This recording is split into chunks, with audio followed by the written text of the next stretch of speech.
Hi, and welcome to Managing MDS. I'm Dr. Stuart Goldberg. One of the most frequently asked questions I see when a patient comes for a second opinion is, when can I stop my demethylating agent?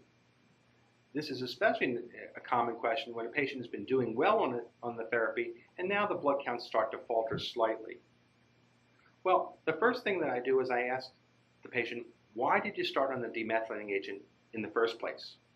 If the patient had intermediate risk of 2 or high-risk disease, we know the NCCN guidelines recommend the use of the hypomethylating or demethylating agent 1 week per month because it improves transfusions, it also improves quality of life, and most importantly, it improves length of life.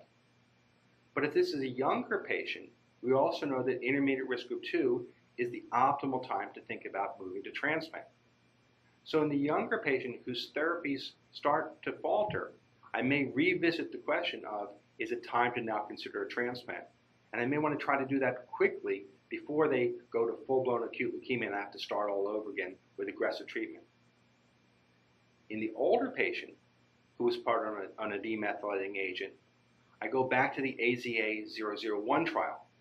And in that trial, we saw all of these benefits in patients with the endpoint of continuing treatment as long as the patient was either responding or remaining stable. Unless the patient was having true progression, we didn't change treatment. Why is this important? Because if the patient's blood counts are falling a little bit and they're starting to need a few transfusions, but they're not showing true evidence of progression, they're not having higher blast percentages, they're not having acute leukemia therapy, staying on the hypomethylating agent slows the progression of their disease and makes them live longer, which was our original goal of treatment.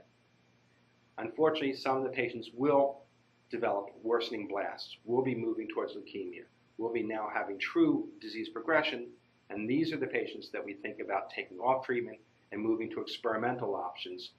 And that's, unfortunately, right now we don't have a standard treatment, so we have to think about experimental agents or hospice depending on the patient's situation. So I think the key here is, why did I start it?